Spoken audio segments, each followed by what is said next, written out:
प्रिय मित्रों, राधे राधे, जय श्री कृष्णा। आज हम बात करेंगे वास्तुशास्त्र के अनुसार ईशान मुखी मकान का, यानी पूर्वी और उत्तर दिशा के कॉर्नर वाले मकान का वास्तु मैप के बारे में हम बात करेंगे कि ईशान कोण वाला पूरब उत्तर के बीच के कॉर्नर वाले मकान का वास्तु नक्शा कैसे होता है, वास्तु अनुसार मकान का निर्माण कैसे करना चाहिए। पूरा मैं आपको वास्तु अनुसार ही ये नक्शा दे रहा हूँ। प्रिय मित्रों, ईशान कोण है वो देवताओं का कोण माना जाता है और इस कोण का जो मकान होता है वो वास्तु अनुसार बहुत ही शुभ माना जाता है, वास्तु के अंदर बहुत अच्छा माना जाता है। ऐसे मकान में सुख समृद्धि भी आती है। तो दोस्तों चलिए ईशान कोण वाले मकान का वास्तु मैप कैसे बनाएं और कैसे हम अपने घर का ईशान मुखी यदि मकान है तो हम कैसे इसका निर्माण करें। तो आपको पहले ईशान कोण की तरफ ध्यान देना है कि ये जो उत्तर दिशा है ये हो गया मकान का ईशान कोण, ये ईशान कोण हो गया मकान का, और ये हो गया नैऋत्य कोण, ये नैऋत्य कोण हो गया। दोस्तों यहाँ पर ये हो गया मकान का वायव्य कोण, ये वायव्य कोण हो गया, और ये हो गया नैऋत्य कोण। बहुत सारे लोग बोल रहे थे सर जी कॉर्नर वाले मकान का वास्तु मैप बताइए, तो आज मैं वो मैप आपको बता रहा हूँ। ये ईशान मुखी मैप है। तो जैसे ही दोस्तों ये हो गया इस मकान की पूरब दिशा और ये हो गई पश्चिम दिशा, ये हो गई दक्षिण दिशा,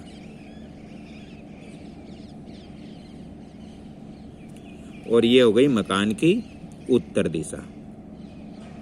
दोस्तों यहाँ पर आप ध्यान दीजिए, जैसे यहाँ ऐसे आप ध्यान दीजिए कि मकान का ये जो ईशान कोण यानी पूरब से उत्तर की तरफ इसकी सड़क है और मार्ग है, रास्ता है।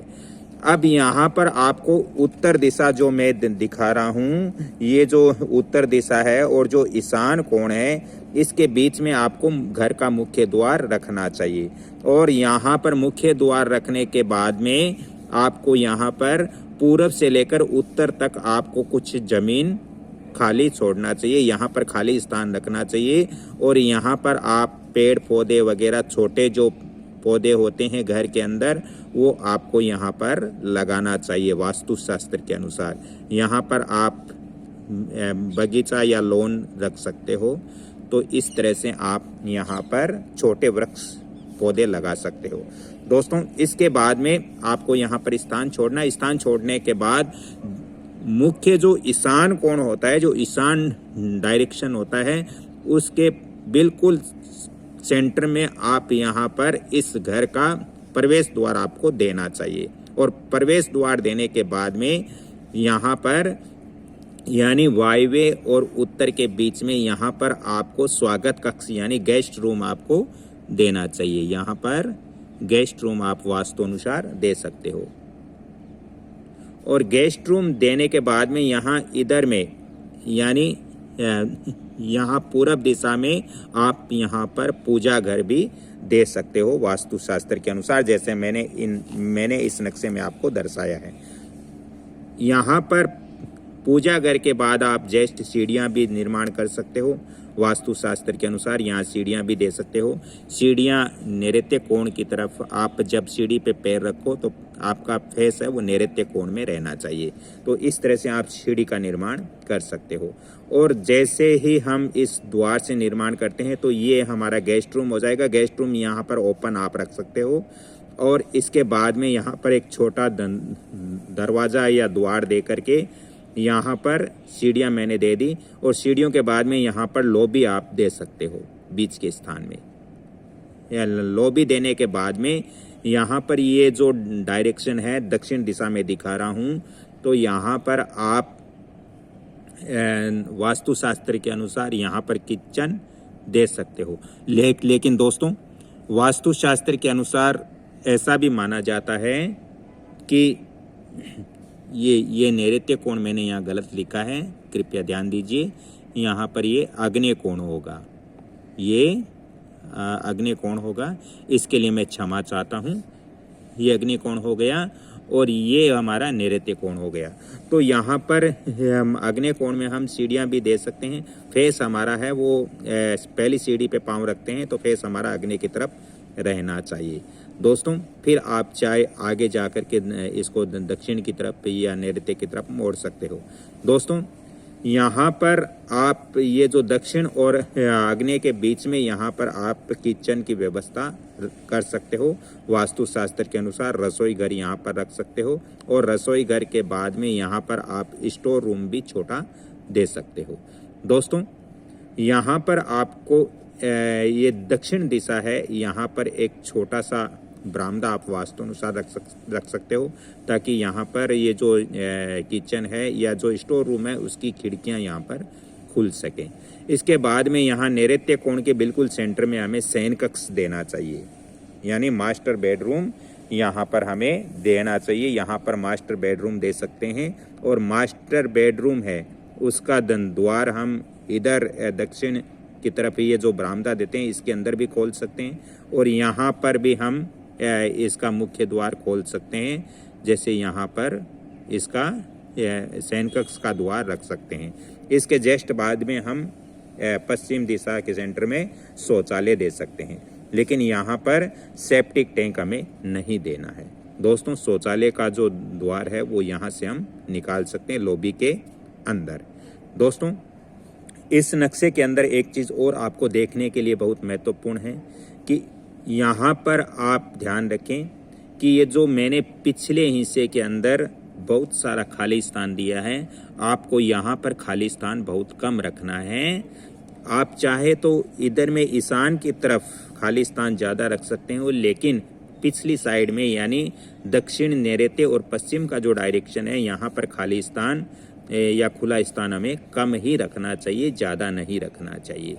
खुला स्थान हम यहाँ ये जो वायव्य कोण है यहाँ से लेकर के ये हम खुला स्थान ज़्यादा रख सकते हैं, लेकिन ये खुला स्थान वास्तु अनुसार ज़्यादा नहीं होना चाहिए। मैंने नक्शे में दिया है, इसके लिए मैं क्षमा चाहता हूँ। यहाँ कम से कम आप खुला स्थान रखें, इतना ही रखें कि आप खिड़कियाँ और द्वार इधर में नैऋत्य की तरफ एक दो खिड़कियाँ खोल सकें। दोस्तों यहाँ नैऋत्य की तरफ ज़्यादा से ज़्यादा हमें खिड़कियाँ और ये द्वार नहीं रखना चाहिए क्योंकि ये वास्तु सम्मत नहीं होता है। प्रिय मित्रों इसके साथ ही यहाँ वायव्य कोण में आप खिड़कियाँ खोल सकते हो। यहाँ पे आपको पश्चिम दिशा में छोटा रोशनदान रखना चाहिए, बड़ा नहीं रखना चाहिए। यहाँ पे जो खिड़की मैंने पीछे नैऋत्य में दी है तो यहाँ पे खिड़की आप छोटी खिड़की रख सकते हो, बड़ी खिड़की यहाँ पर रखना वास्तु अनुसार शुभ नहीं माना जाता है। दोस्तों यहाँ पर जैसे मैंने यहाँ दिया है स्वागत कक्ष, तो स्वागत कक्ष यहाँ पर आप खुला स्थान रखोगे तो यहाँ पर खिड़कियाँ आप निकाल सकते हो। वैसे ही एक विंडो यहाँ पर खिड़कियाँ इधर ईशान की तरफ निकाल सकते हो। तो इस तरह से ये जो नक्शा है, इस नक्शे को आप देख करके, हाँ अब आप बोलोगे सर इसके अंदर 2 ही रूम हैं, एक रूम हम और चाहते हैं इसके अंदर बनाना, तो वो कहाँ पे बनाएं, कैसे बनाएं? तो आप यहाँ पर एक काम कर सकते हो। यहाँ पर आप ये जो लॉबी है, लॉबी के अंदर आप एक बच्चों का रूम यहाँ पर और दे सकते हो। यहाँ पर एक बच्चों का रूम आप यहाँ पर बना सकते हो वास्तुशास्त्र के अनुसार। यहाँ पर बच्चों का एक रूम अगर आप चाहो तो दे सकते हो, ये वास्तुशास्त्र के अनुसार शुभ ही माना जाता है।